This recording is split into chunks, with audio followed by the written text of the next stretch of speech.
Hey everyone, how's it going? I'm Gustav Olsen, and welcome to the first episode of Command West, where I'll take you on a deep dive through the various decks that I play, predominantly within Commander, but we will branch out through the other formats on occasion. Today, I'm saying goodbye to my very first real Commander deck, Galadriel of Lothlorien. This deck was the definition of doing the thing. Scry chains, landfall explosions, and turns where I dumped practically every land in my deck onto the battlefield. But after countless games, the pattern stopped feeling fun. So, let me show you what this deck did and why I feel like it's finally time to say goodbye. When I first built this deck, I thought it'd be a very unique take on the Landfall archetype. You had to scry get the lands to play. Let's take a look at Galadriel. Her first text: whenever the ring tempts you, if you choose a creature other than Galadriel, as your ring bearer, you scry 3. Now look at the second. Whenever you scry, you may reveal the top card of your library.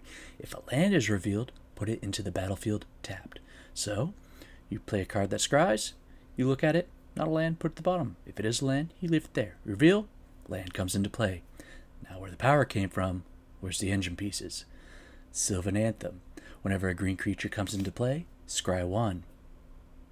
Next up, Season of Growth. Whenever any creature comes into play, scry 1. Here's the big one. Retreat to Coralheim. Landfall. Whenever a land comes into play, scry 1. I think you're getting the picture. We had other pieces as well.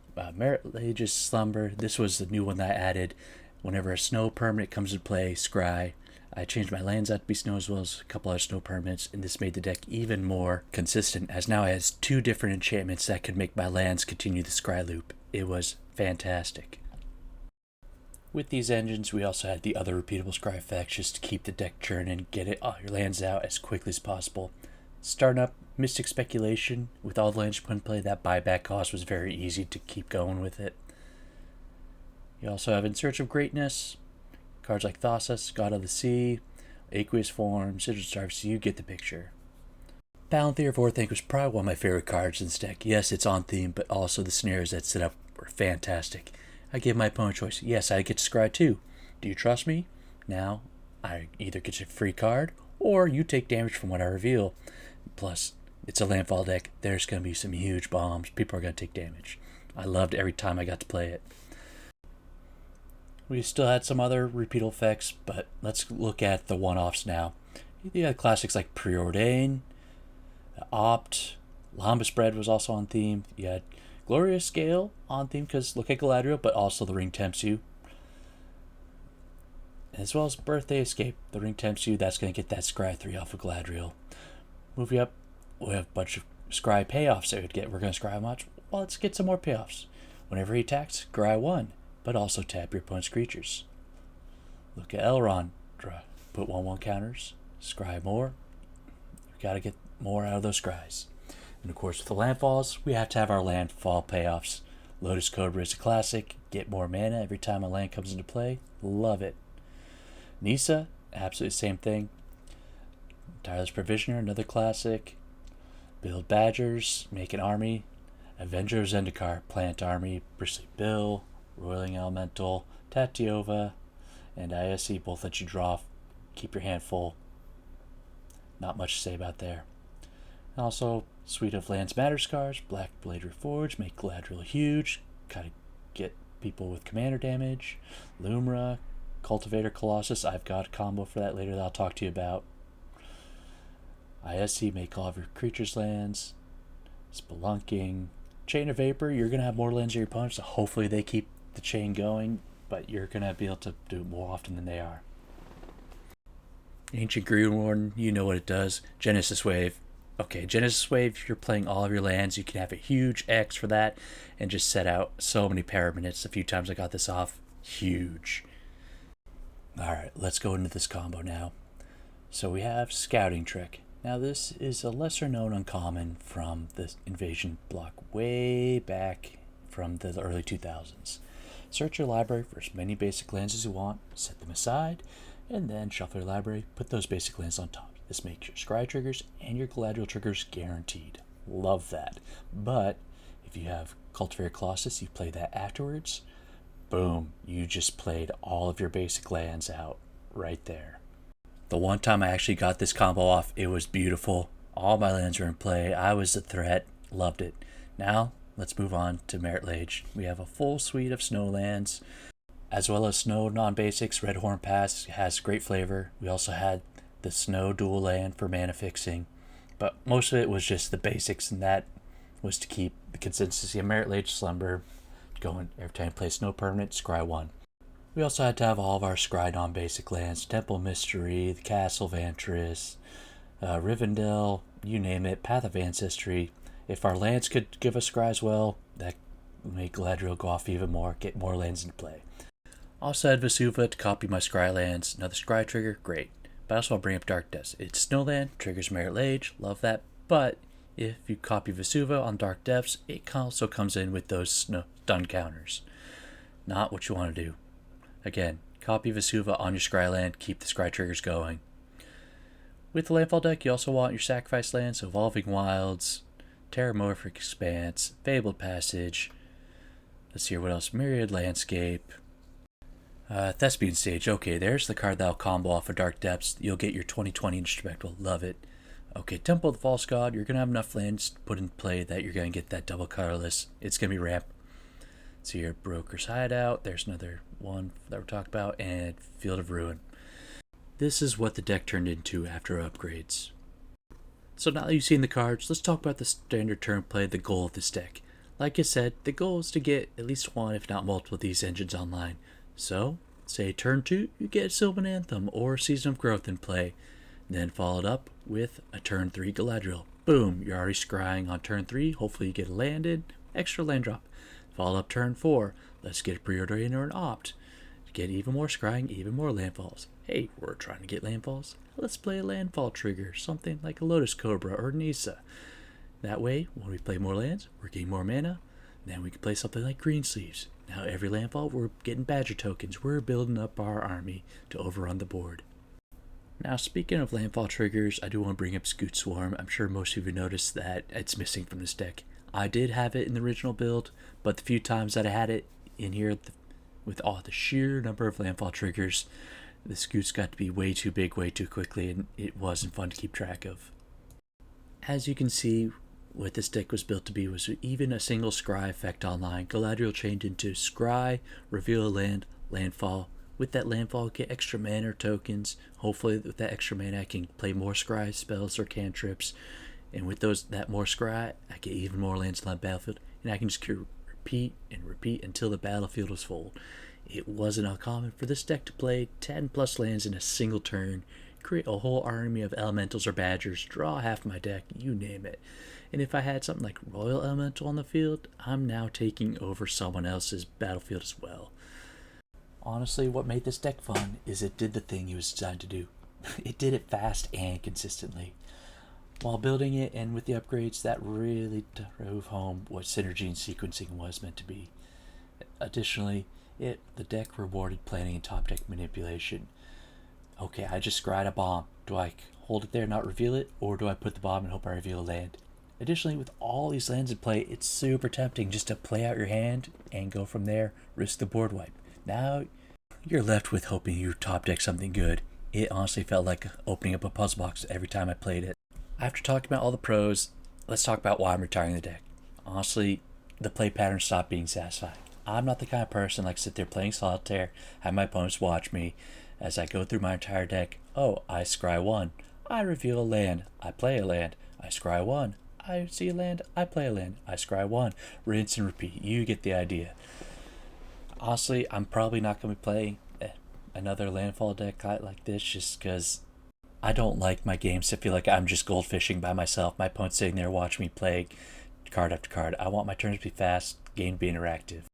Also, every game pretty much turned into the same exact thing. I find my engine, I put the engine online, and then I know exactly what my next 15 moves are going to be. Just scry, landfall, get a bomb out, and hope that the table doesn't just blow everything up. It got repetitive and just not satisfying anymore. Honestly, this deck became that I didn't need the table. Every play was the same. Oh, the only thing that my opponent's there for was add a little bit of variance. Oh, someone actually had some interaction this time. Hey, someone's attacking into me. But other than that, I'm just going to do what I know what to do with this deck, rinse and repeat time and time again. Yes, I've just talked about how this deck play pattern isn't satisfying anymore. Just play land and scry land and scry land time after time again. But this was my first commander deck. When I first saw Galadriel Lotharian, I knew I wanted to build this deck. And since then, every time I see a scry card, my mind instantly went to this deck and how it can be incorporated, how I can make the deck better. This deck, it taught me Commander. It taught me how engines work, what synergy truly looks like. But it also taught me what I want out of Commander, and it isn't autopilot combat loops. This deck got me where I need to go, but now it's time to lay this deck to rest. From the remnants of this deck, I am planning on building another Landfall. I'm building Toph, the first middle bender. I pulled 3 of her at my pre-release. That pre-release box was absolutely cracked. I had a lot of fun playing with her, and I hope the deck is just as fun as it was pre-release. So I'm going to be saving a lot of these Landfall cards. They're just way too powerful not to include Avengers Zendikar, others like Bristly Bill, other cards like Lotus Cobra, Nisa, you know what's going to be included. I'll leave the deck list to this on Moxfield in the description below. Stay tuned as I'll show you what a typical play pattern actually looked like. I'll goldfish for you so you can see how explosive this deck truly could be. And if you like it, hopefully you build it for yourself if this deck is for you. So, without further ado, away we go. Alright, so let's start off draw for our hand, see if we like it. Sylvan Anthem already in play. 1, 2 lands, preordained, scry. There's another land. And, okay, yep, lots of lands in this opening hand, and a top end bomb card. With that engine piece of an Anthem, this is a keeper. So, start off that first turn, untap, upkeep, draw. Let me just spread these out for you so you can see what I'm doing. And retreat to Coralheim, even better. Now 2 engine pieces. This hand is going to go crazy. Play our Snow Forest, return, pass. Next turn, untap, upkeep, draw. Mystic Speculation, not factor right now, but we're going to play our Snow Forest, tap both of them, play our first engine piece, Sylvan Anthem. Now we are absolutely set for turn 3. Draw a card for turn 3, another land. Untap first, upkeep, draw. So let's play this Snow Island, tap all 3, play Galadriel, and now Galadriel is a creature that triggers Sylvan Anthem. We get our first scry.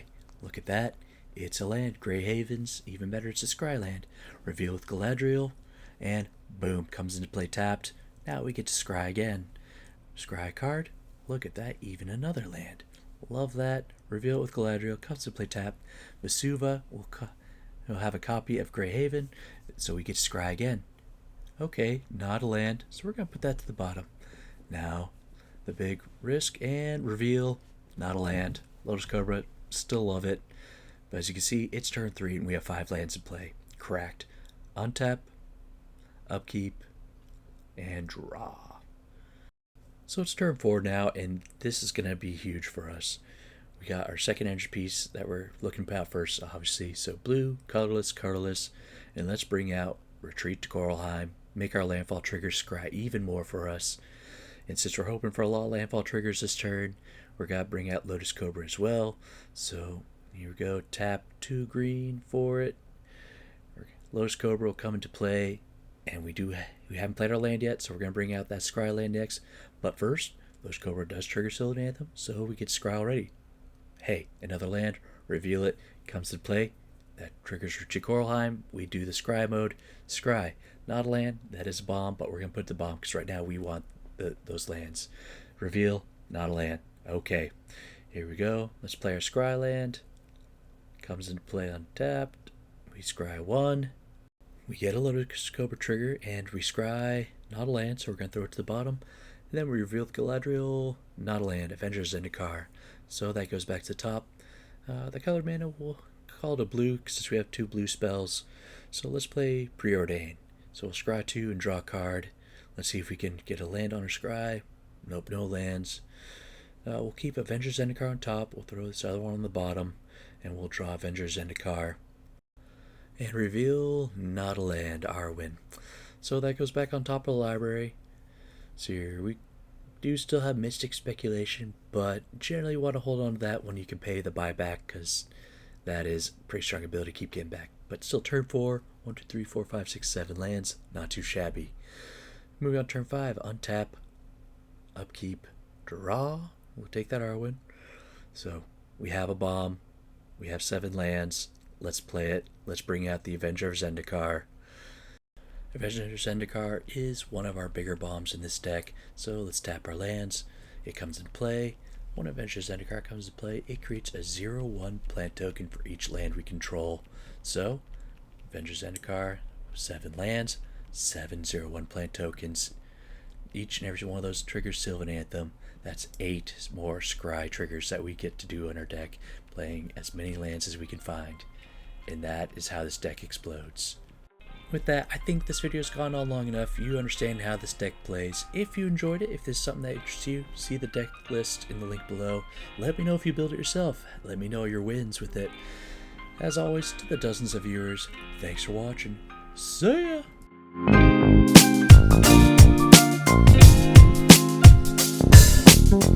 ya!